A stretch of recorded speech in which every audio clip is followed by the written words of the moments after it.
بسم الله والحمد لله والصلاة والسلام على رسول الله وعلى آله وأصحابه ومن تبعهم بإحسان إلى يوم الدين وبعد. السلام عليكم ورحمة الله وبركاته. This evening we're looking at Mukhtasar Minhaj al-Qasidin, and we are going to follow up the vices of sensuality, which we discussed previously. We talked about shahwat al-batn wa shahwat al-farj. So vices of the desire of the appetite and the desire for sensuality, and the destructive nature that those desires can pose, along with some of the means by which you can avoid hardship. So the next chapter, of course, is about afat al-lisan, which are basically the pitfalls of the tongue. And it's not haphazard that this chapter follows the previously mentioned topics, especially when it comes to shahwat al-farj, right? Sensual desire. And you'll understand exactly why that is shortly, if it's not already in your mind currently. So to begin here with this chapter, it's important that we first recognize the blessing, the great blessing that we've been granted in our ability to speak. Right, so in the other section, when we talked about appetite and sensual desire, we noted that there is some positive to those things. There are some benefits to be had, so long as it is moderated and managed in an appropriate manner. And we could say the same thing about speech. So first and foremost, it's a tremendous blessing, because the ability to speak affords us the opportunity to express what is in our hearts and to communicate what is in our minds to one another, to our fellow man or woman in that case. So with these small tools of the lips and the tongue, you can praise, you can thank, you can extol Allah. We can declare our faith by uttering ash-shahadatain, which of course is the pinnacle of piety, and it is the foundation of faith. And on the other hand, we can also utilize these tools to harm others. The tongue is sharper than the sword, as has been said. We can trample one another's honor with the words that we say. We can humiliate people with the expressions that we use. So with our tongues, we can express ingratitude to Allah, the opposite of being grateful. We can spread lies against His religion. We can make a mockery of His Prophet sallallahu alaihi wasallam. We can declare disbelief with a few simple words, committing the gravest of sins. And so just that concept should hint to the very, very serious manner in which we should approach the words that we say, when to say them or when not to say them. And the Prophet ﷺ actually highlighted this in a hadith which is related by Imam Bukhari. He said, إِنَّ الْعَبْدَ لَا يَتَكَلَّمُ بِالْكَلِمَةِ مِنْ رِضْوَانِ اللَّهِ لَا يُلْقِي لَهَا بَالًا. He says that the servant of Allah will utter a word which is pleasing to Allah. And he gives no importance to that thing that he said, meaning it was very easy, no big deal. يَرْفَعُ اللَّهُ بِهَا دَرَجَاتٍ. But Allah subhanahu wa ta'ala will increase that person in rank based on what they said. So here you can see something easy, didn't think much about it. Sometimes we say, La ilaha illallah. We don't think much about it. But the Prophet ﷺ, he said, Man qala la ilaha illallah, what? Dakhal al-Jannah. Right? Just uttering the shahada is a key to entering paradise. Right? And we say these types of things and often don't give them much attention or pay much attention or give much importance to them when we say them. But saying them, of course, increases us in rank by the mercy of Allah subhanahu wa ta'ala. He goes on, however, in the very same hadith, he says, وَإِنَّ الْعَبْدَ لَا يَتَكَلَّمُ بِالْكَلِمَةِ مِنْ سَخَطِ اللَّهِ لَا يُلْقِي لَهَا بَالًا يَهْوِي بِهَا فِي جَهَنَّمٍ. The opposite here, that the servant will utter a word carelessly so, which it gains the sakhat, which you could say is like the displeasure or the anger of Allah subhanahu wa ta'ala, if you will, to translate this literally. Basically meaning earning the wrath of Allah subhanahu wa ta'ala in His punishment because of the gravity of what's been said, even though the person's not giving it much weight. Because of that, they will be thrown into hell. So here you can see simple words, one leads in one direction and the other simple word leads in a very, very different direction. Again, this hadith you can find in Sahih Bukhari. So with this blessing, it's important to be able to identify not only the pitfalls, okay, the things that lead us to torment and wrath and punishment and hellfire, but also to identify the means to salvation, to save ourselves from those pitfalls. So here the Imam, he opens up and he says that the pitfalls are many and are of a variety of different types. And unfortunately, he says, وَلَهَا فِي الْقَلْبِ حَلَاوَةً, that they have a certain sweetness to the heart. Sometimes we like to talk. A lot of times we just like to talk. Talking is easy. It's enjoyable. Sometimes we talk just to hear ourselves speak. Sometimes we enjoy listening to how we articulate our ideas and how sophisticated we may come off as. We may also enjoy talking about other people to increase our standing with those that we're talking about by gossiping or backbiting, putting someone down in order to push ourselves up. And that can go on.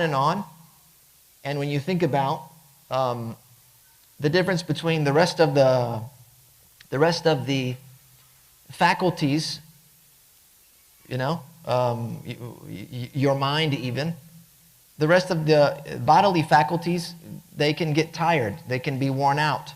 You can only walk so long and lift so much and even think and contemplate deeply for so long.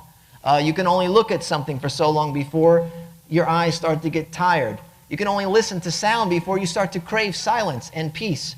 But the tongue and the lips, they don't get tired. You could talk all day. And some people, they do. They talk all day. And so that, again, is an indication as to how easily the tongue can get you into trouble. The more that it's let loose, the more likely you are to run into difficulties. And so that's the sweetness that we have here. And then there are some natural impulses he mentions here that drive us to want to speak.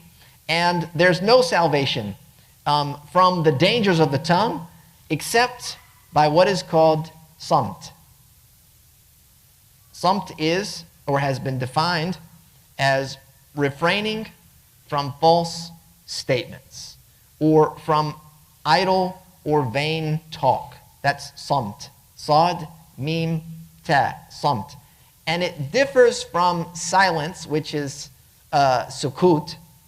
Sukut is to be silent, and there's a statement that says, "In kana al-kalam min fidda."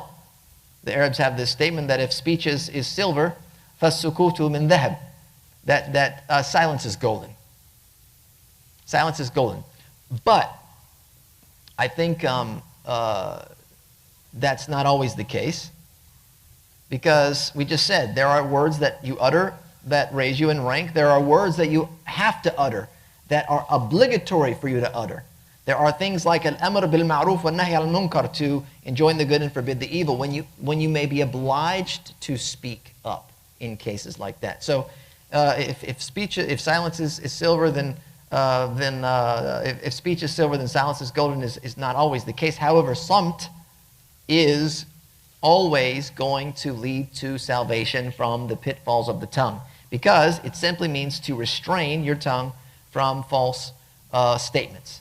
And the difference between silence and Ṣamt is that when you're silent, you don't say anything. You don't utter true statements, you don't utter beneficial statements, you don't utter false statements or vain statements. You're just quiet. There's no speech whatsoever. Whereas Ṣamt means you only speak when there is some level of benefit. And the Prophet ﷺ, it was reported that he said, Man samata naja. It's a very short hadith. You can memorize that right now. Man samata naja, which means whoever observes Ṣamt is saved. And this is found in Sunnah Tirmidhi. And what he means is whoever refrains from false, vain, and sinful speech is saved. He doesn't mean whoever stays silent. Again, we remember the difference between sukut and Ṣamt. One means to be silent regardless of the case, and Ṣamt meaning, of course, only refraining from that which would get you into trouble. So silence is only praiseworthy when there's nothing beneficial to say. That's when in كان الكلام من فضة فالسكوت من ذهب. That's when that statement applies, that if speech is silver, then silence is golden. If there's nothing good to say, then silence is better. Okay? However, if there's something important or beneficial that can be said, then it's preferable that you speak up. There's another very clear indication of this in a hadith in which the Prophet ﷺ, he said, "Man kana yu'minu billahi wal yawmil akhir falyaqul khayran aw layasmut." Very famous hadith in Sahih Bukhari Muslim. It's a portion of a longer hadith in which he says, whoever believes in Allah on the last day must speak good. So here you can see the Prophet ordering us to speak good. فَلْيَقُلْ خَيْرًا or yasmut. Liyasmut means to refrain from uttering evil or wicked or vain things. Again, Sahih Bukhari Muslim. So this particular portion of the hadith is noted by the greats like Ibn Hajar al-Asqalani. Right, this is found in Sahih Bukhari. So obviously Imam Ibn Hajar is going to have some commentary on it. It's found in Sahih Muslim. Who do you think would have commentary on that? Imam al-Nawawi, right? Is the most famous commentary on Sahih Muslim. So Ibn Hajar, he said that he's pointing out some of the benefits here of this particular last portion, and he says that this part of the hadith, فَلْيَقُلْ خَيْرًا أَوْ لَيَسْمُتْ, is min jawami' al-kalim, which basically means the gift of comprehensive speech. And this was something that the Prophet ﷺ was given or gifted by Allah, in that he could say very few words, and it encompassed broad meanings. Right? And we just mentioned, we said, مَنْ صَمَتَ نَجَى. Here is, فَلْيَقُلْ خَيْرًا أَوْ لَيَسْمُتْ. It's like 3 words. 3 words and a harf, right? You got 3 words. So the Prophet ﷺ is basically saying here, speaking is either good, evil, or leads to either good or leads to evil. And when the Prophet ﷺ said to speak good, here, فَلْيَقُلْ خَيْرًا, it includes every statement of righteousness. Every statement of righteousness. And the statements of righteousness, or the good statements, as I mentioned before, can be obligatory or they can be recommended. So an obligatory statement, as I mentioned, it may be that you are obliged to enjoin the good and forbid the evil. That may be an obligatory moment or an obligatory words that must be conveyed. Or recommended. So regardless the type, obligatory or recommended, along with speech that leads to those things, that leads to fulfilling an obligation or a recommendation, it's like a medium of sorts. That's all included in فَلْيَقُلْ خَيْرًا. Right, so that is like, he's talking about half of everything that you could possibly say. All of the good things, or everything that could lead to a good thing, whether it's obligatory or recommended, that's all included in these 3 words. فَلْيَقُلْ خَيْرًا أَوْ لَيَسْمُتْ. Other than that, we are going to observe Ṣamt, which means that we're going to refrain from evil or what leads to evil. leading to evil. So an example of what type of speech could lead to evil is idle talk that typically leads to something impermissible. You start talking, you start just chit-chatting, and you know there's a tendency for conversations to go into the negative. You're talking to somebody, a name comes up, and all of a sudden now we're in this conversation about so-and-so and what they did or didn't do and how bad and what for and what they look like and can you believe and oh my goodness, it's terrible. And so now we started off, this has led us into that. Right, so that's all included in Ṣamt, in this particular hadith. And there are many, many narrations which indicate similar meanings to the one that you can find in this particular narration. So the Prophet ﷺ, he says, "Man kana yu'minu billahi wal yawmil akhir falyaqul khayran aw layasmut." Right? Whoever believes in Allah on the last day, then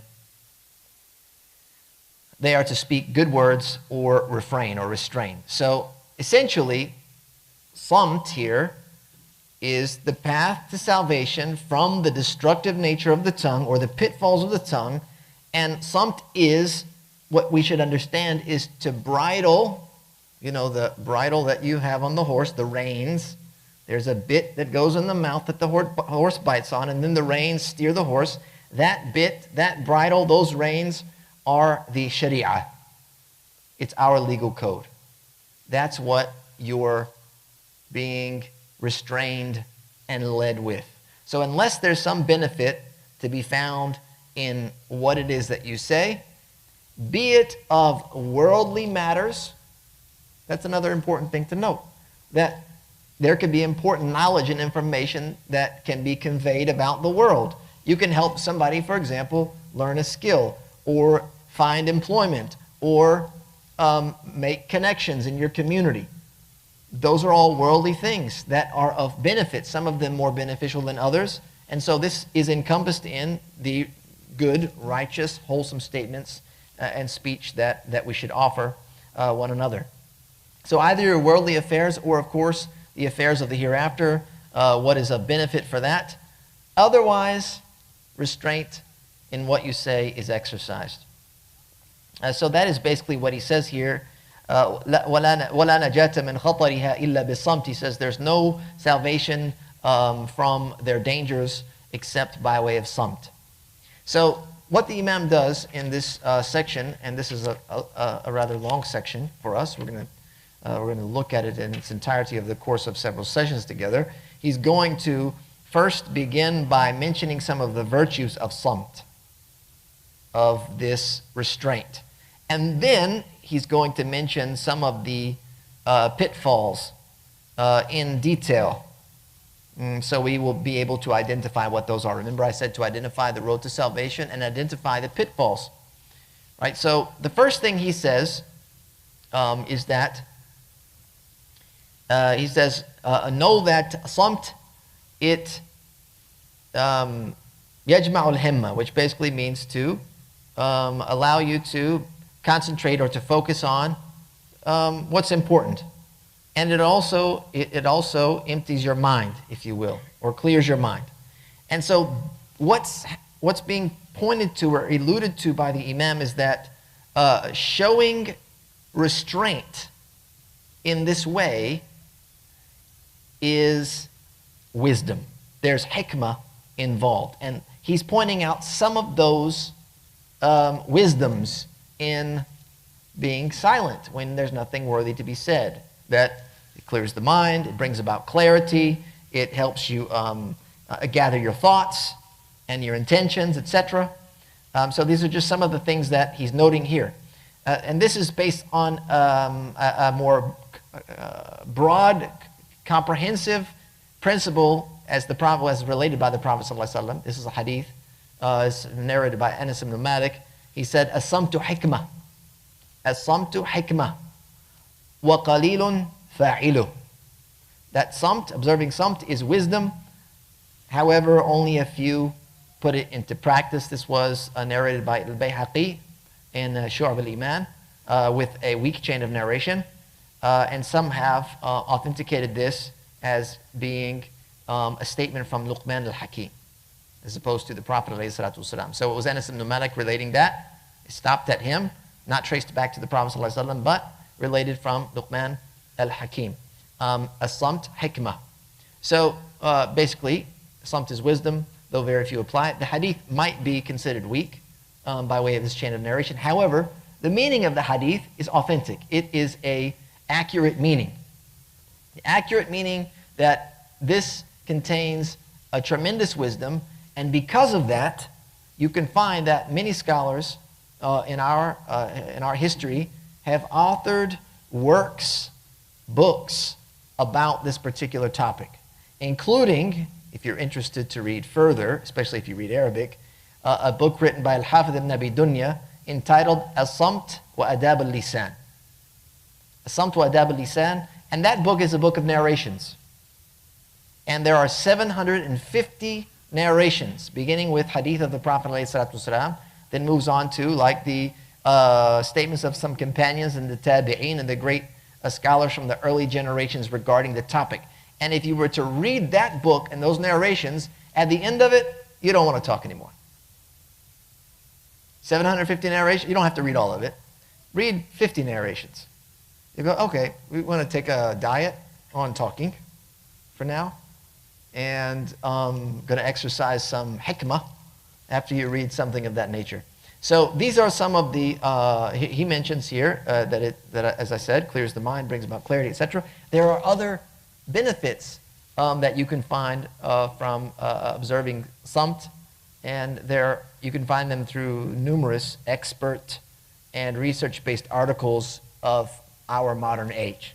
They highlight some of the health benefits of silence, right? Not constantly talking, and this, of course, is more related to sukut than it is Ṣamt. However, there is an overlap, right? If you had a Venn diagram, there'd be some overlap.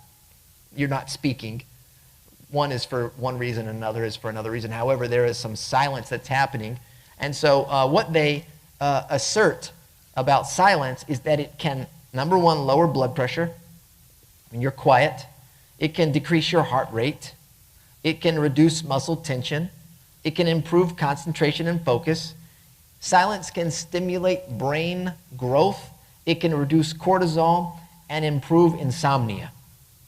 It also helps develop the skills to have more profound thoughts, stronger relationships, increased creativity, and improved communication skills. When you are silent, when you're quiet, when you're methodical about the words that you employ. So basically, what they're saying today in modern psychology and etc. Is that everyone should have some time in their daily routine in which they are quiet. Not on their phone quiet,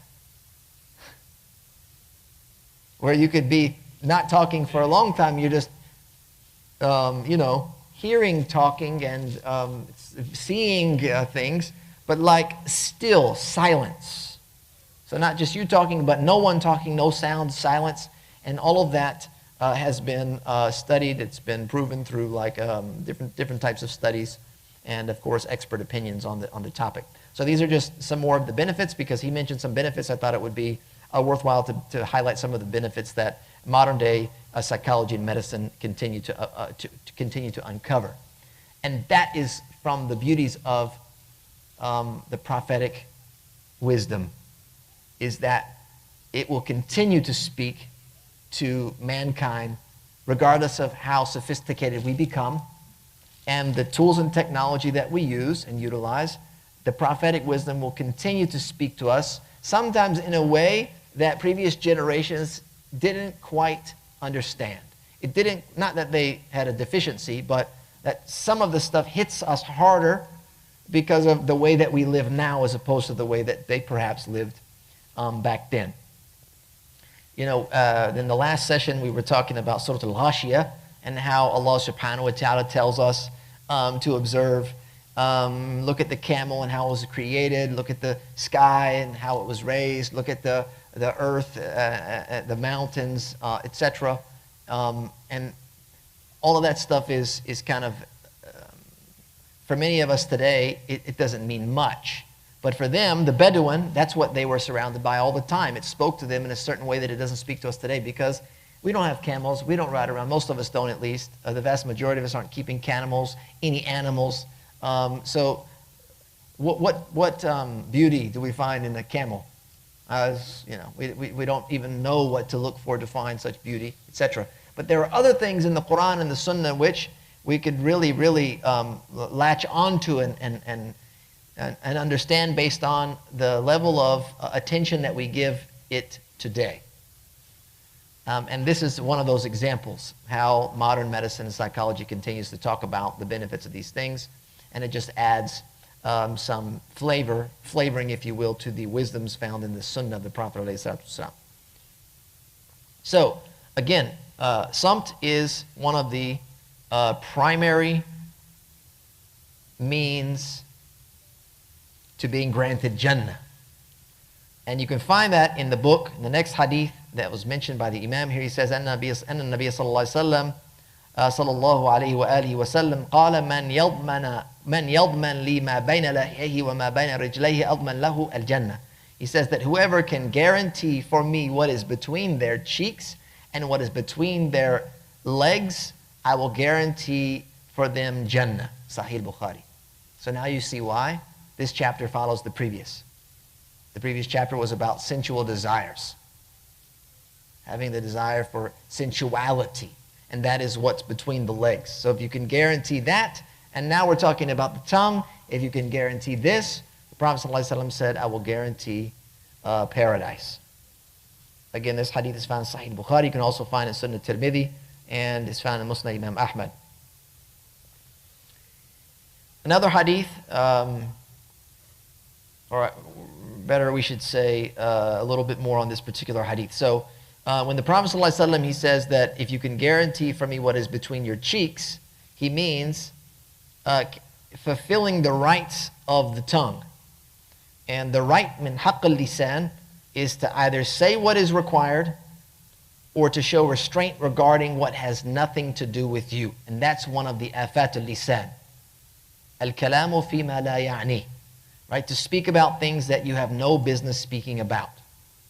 So here is one of the rights that the tongue has over you in your usage of that tongue, is that you restrain from speaking about things you don't have anything to do with, or you only speak about things which you have business speaking on. Others have said that it means everything that has to do with the mouth. And the Prophet ﷺ says, guarantee what's between your cheeks. He's talking about everything that has to do with the mouth, like speaking, eating, drinking, etc., all of that. And we've talked about that as well. When we opened the first part of this the opening chapter was shahwatul batan, eating and drinking, consuming, the appetite. So this could potentially play into the meaning of this hadith, anything that has to do with the mouth. So whoever can preserve and protect it from evil, then they would be guaranteed paradise. He says that after the mouth, there's nothing left but the eyes and the ears. Right, so you've taken care of a major problem. A major problem is what you say or what you eat or what you consume. After that, you have the eyes and the ears. This is one interpretation of that particular hadith. Ibn Battal, one of the imams that also did a commentary on Sahih Bukhari, he said that this hadith points to or indicates that this is the greatest trial of man in this world. Of the greatest trials of mankind are his tongue and his privates, meaning what he says and his sensual desires. And whoever's able to protect themselves and preserve themselves from those two things, they have been protected from the greatest of evils. And then, of course, there are other hadith that were mentioned that have a similar meaning to this. Like the next hadith that he mentions, the Prophet ﷺ says, لا يستقيم إيمان عبد حتى يستقيم قلبه ولا يستقيم قلبه حتى يستقيم لسانه. Basically that, the iman or the faith of a servant is not made right until their heart is made right. And their heart is not made right until their tongue is made right. And essentially what the Prophet ﷺ is saying is that the outward actions of iman. Notice in the hadith he says, لا يستقيم إيمان عبد حتى يستقيم قلبه.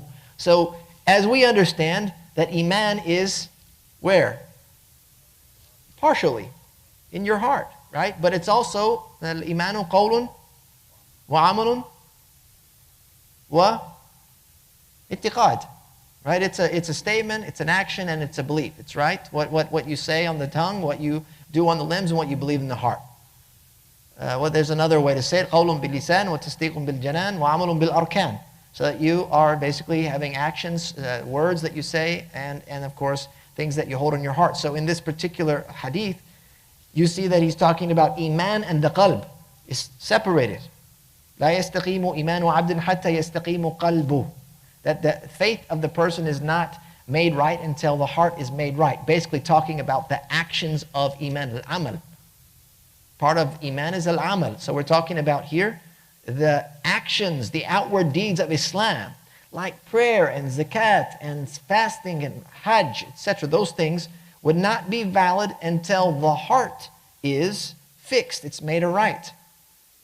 And how do you make the heart yastaqim? How do you make your heart fixed? How do you make it straight? By filling it with ma'rifatullah, awareness of Allah subhanahu wa ta'ala, filling it with the love of Allah, filling it with His admiration, His glorification, His magnification, also filling it with the disdain of disobedience to Allah. That's how you make your heart right. If your heart craves sin, do you think istiqam al-qalb? No, it's not possible that your heart would be set right if you have a desire to pursue sin, if you enjoy sinning, and you want more and more of it. No, and then what happens to your amal? What happens to your deeds? You end up making a sacrifice there. So it has to be filled with that, and it has to be filled with true reliance upon Him Azza wa Jal. Then he says, لا يستقيم قلبه حتى يستقيم لسانه. So he ties together the heart and the tongue. Remember we said that iman is amal, right? There's qawl, there's amal wa i'tiqad. There's an action. We talked about iman, لا يستقيم iman. We said that's amal. حتى يستقيم القلب, that's the qalb, what happens inside. ولا يستقيم قلبه حتى يستقيم لسانه. Then we're talking about the tongue now. So we're getting all three parts of what makes up iman. Here, so he says that the tongue essentially expresses what's in the heart. The tongue expresses what is in the heart, as we previously mentioned. I opened and I said, from the beauties or the benefits of this blessing is to be able to express what is in your heart. So here, there's a tie, the Prophet ﷺ is tying them together. So the heart, it will convey, the tongue will convey what is in the heart, what the heart believes, whether it has faith or whether the heart is filled with kufr. Whether the tongue will express whether that person is being led to Jannah or express whether they're being led to Jahannam, wal-'iyadhu billah. So this is the nature of this particular hadith. And we are therefore held accountable for what it is that we say. And that leads to the next hadith. The next hadith, which is related by Mu'adh, the end of the hadith, he says, Akuffa alayka hadha. Basically, restrain this. He grabs his tongue. The Prophet ﷺ, he grabs his tongue or points to his tongue and he says, restrain this. This is a longer hadith. He doesn't mention the whole hadith here. There's a much longer hadith. It opens Mu'adh bin Jabal. He says, I was with the Prophet ﷺ, fi safarin. I was with him on a trip. And one day, أصبحت يوما قريبا منه ونحن نسير. One time I got close to the Prophet ﷺ on our journey. We were traveling, we were going, I was right there. And I said, O Messenger of Allah, أخبرني بعمل يدخلني الجنة. Tell me of a deed that will enter me into paradise. ويباعدني من النار. And will keep me far away from hellfire. And then the Prophet ﷺ said, you've asked about something tremendous. لقد سألت عن عظيم. You've asked about something tremendous. And he says, وَإِنَّهُ لَيَسِيرٌ عَلَى مَنْ يَسَّرَهُ اللَّهُ عَلَيْهِ. But it's easy for the one that Allah makes it easy for, or facilitates it for. The first thing he says, تَعْبُدُ اللَّهَ وَلَا تُشْرِكُ بِهِ شَيْئًا. Worship Allah and do not associate partners with Him. وَتُقِيمُ الصَّلَاةَ وَتُؤْتِيَ الزَّكَاةَ وَتَصُومُ رَمَضَانَ وَتَحُجُّ الْبَيْتِ. He says, establish your prayers, pay your zakat, fast Ramadan, and make Hajj, covering the 5 pillars, basically the 5 pillars of the religion. ثم قال, he says, ألا أدلك على أبواب الخير. Shall I not tell you about the avenues to righteousness? And he says, الصوم جنة, fasting is a shield. الصدقة تطفئ الخطيئة, that sadaqah removes sin, extinguishes it. That's the way that it's being described, because what is sin? It's what fuels that's where you get the fire from the sin, right? So, صدقة تطفئ الخطيئة. It extinguishes sin, meaning it extinguishes the fire of the sin. He says, وَالصَّلَاةُ الرَّجُلِ فِي جَوْفِ اللَّيْلِ. And a man praying in the middle of the night. And then he recited from the Quran, تَتَجَافَ جُنُوبُهُمْ عَنِ الْمَضَاجِعِ. This is from Surah Al-Sajdah. You read the 2 verses there, 16 and number 17. يَدْعُونَ رَبَّهُمْ خَوْفًا وَطَمَعًا وَمِمَّا رَزَقْنَاهُمْ يُنْفِقُونَ. And then he goes on to the next verse. It says, they abandon their beds, invoking their Lord with hope and fear. Meaning at night they go for prayer. And donate from what we have provided them with. And they start to give of their wealth. He says, no soul can imagine what delights are kept in store for them as a reward for what they used to do. Again, Surah Al-Sajdah, this is 16 and 17. Then the hadith goes on and says, ثُمَّ قَالَ أَلَا أُخْبِرُكَ بِرَأْسِ الْأَمْرِ وَعُمُودِهِ وَذُرْوَةِ سَنَامِهِ.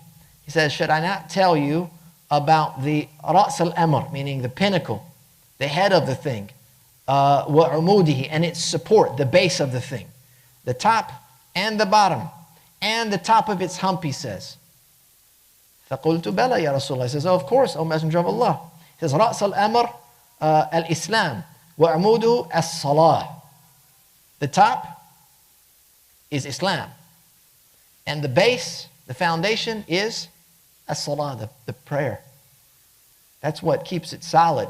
Your Islam is made secure by prayer.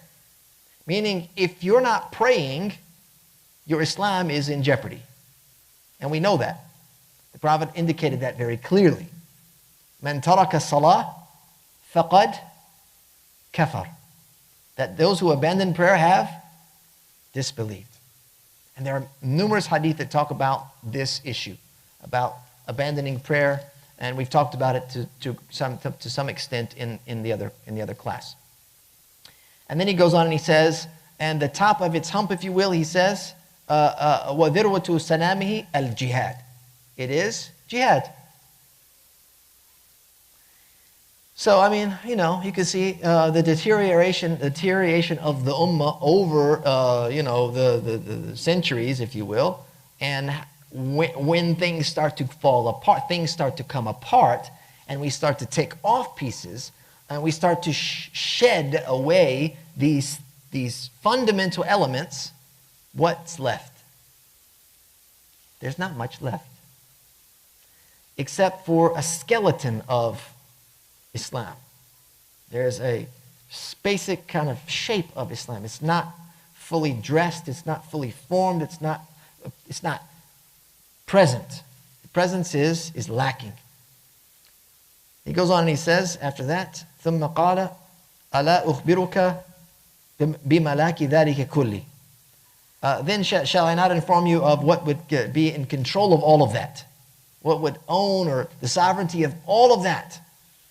And he says, same thing, بَلَا يَا نَبِيَ اللَّهِ. Of course, O Messenger of Allah. فَأَخَذَ بِلِسَانِي. That's where we pick up in this hadith. فَأَخَذَ بِلِسَانِي فَقَالَ كُفَّ عَلَيْكَ هَذَا. So all of that we just talked about, Islam and prayer and jihad and etc. and all of these things, sadaqah, or extinguishing the fire of sin, all that stuff, he says, the control over all of that is, pointed his tongue, he grabbed his tongue, and he said, restrain this. Restrain this. So Mu'adh says, Ya Rasulullah, وَإِنَّا لَمُؤَاخِذُونَ بِمَا نَتَكَلَّمُ بِهِ. Are we going to be held responsible for the things that we say? He says, ثَكِلَتْكَ أُمُّكَ يَا مُعَاذ, which means, may your mother be bereaved of you. Like, may she be sad that you died. Like, how would you say such a thing? How could you imagine? It's a preposterous thing to even say. He says, وَهَلْ يَكُبُّ النَّاسَ فِي النَّارِ عَلَى وُجُوهِهِمْ أَوْ قَالَ عَلَى مَنَاخِرِهِمْ إِلَّا حَصَائِدُ أَلْسِنَتِهِمْ. And he basically goes on here and he says, will anything but the harvest of their tongues overthrow men in hell on their faces or on their noses? Meaning, that's why people are drug in hell, along their faces. Their faces, which contains their mouths. They're drug along those faces, he says, by the harvest of their tongues, meaning what they used to say. You find this hadith in Musnad Imam Ahmad, Sunnah Tirmidhi, Ibn Majah. So basically, when you control, having said all of that, gone through that long hadith, when you control your tongue, you protect your faith, and you protect and safeguard your deen.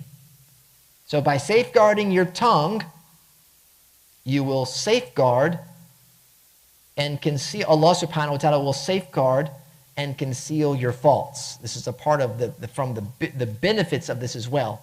As the Prophet alayhi salatu wasalam, in another hadith, which is right here in the text, he says, مَنْ كَفَّ لِسَانَهُ سَتَرَ اللَّهُ أَوْرَتَهُ, that whoever restrains their tongue, then Allah will conceal their faults. There's another narration that says, وَمَنْ خَزَنَ لِسَانَهُ سَتَرَ اللَّهُ أَوْرَتَهُ, that whoever stores their tongue, meaning stores it up, locks it up, that Allah subhanahu wa ta'ala will conceal their faults. So basically what this hadith is talking about now, مَنْ كَفَّ لِسَانَهُ سَتَرَ اللَّهُ أَوْرَتَهُ, it's talking about whoever refrains from divulging the faults of others.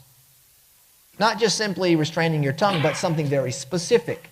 And that is divulging the faults of others. And he keeps those faults secret. They will find that their own faults and sins are kept secret by Allah subhanahu wa ta'ala from the people in this life, and they will not be revealed in the hereafter. So basically, this is, and the reason why there's a specificity here as opposed to a general understanding is because Satar Allahu awrata. It is Allah concealing you, concealing your faults, and the hadith is based on a principle of al-jazaa min jins al-amal, that your reward is commensurate with the deed itself. Right? You get rewarded in like kind. So when you are refraining from talking about somebody's faults and exposing them, then Allah subhanahu wa ta'ala will conceal your own faults. And so for this reason, the pious of the past, these reasons, and many more reasons, as I said, you can find many more narrations about this. They were very, very particular. They were very keen on keeping their tongues locked up and imprisoned, if you will. Locked up and imprisoned, and you find that mentioned here in this particular text. وَقَالَ الْمَسْعُودِ مَا شَيْءٌ أَحْوَجُ إِلَى طُولِ سِجْنٍ مِنْ لِسَانِ.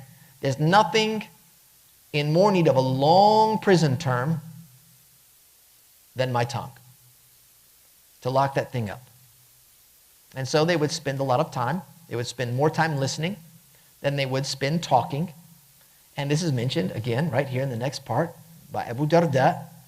He says, أنصف أذنيك من فيك فإنما جعلت لك أذنان وفم واحد. Basically, be fair with your two ears when it comes to your mouth, because you've been given two ears and only one mouth in order to listen. أكثر مما تكلم به. أكثر مما تكلم به. You're supposed to be listening more than you are supposed to be talking. That's why you have two ears and one mouth as opposed to one ear and two mouths, in order that you listen more and you're silent more. So again, at the end, here you can see the last statement that he mentions here is Makhlad bin Hussein, ما تكلمت منذ 50 سنة بكلمة أريد أن أعتذر منها. He said, I have not said a word or spoken in 50 years, having said something that I would like to apologize for. And that's the key. I think that's the key, right? If you don't want to have to apologize for it later, then don't say it at all. I think we have to look at just about everything in that way. Let's try and minimize the amount of apologies, if you will, or the amount of forgiveness that we have to seek, not only from other people, but from Allah subhanahu wa ta'ala. If you don't want to have to go and retract and now take back, and because once it's unleashed, it's out there, it's done, it's there. And sometimes even trying to apologize and retract is impossible. Sure, I forgive you, but I don't really forgive you. And we all know, most of us, especially if you're married, you might know how that plays out. It's okay, no problem, but not really. I'm going to tuck that away in my pocket right here, and in 5 years, when you don't know it, it's going to come out as if it was yesterday. Don't even say, right? And that's where we'll wrap up. This is just a hint of some of the strongest defense that we have when it comes to the vices of the tongue. And that is one thing. Out of all of the vices, all of the pitfalls, the one thing is Ṣamt, exactly. Avoiding things that are false or vain or lead to evil. So, Jazakallah khair. Wa sallallahu wa sallam ala nabiyyina Muhammad wa akhiru da'wana. Alhamdulillahi Rabbil Alameen.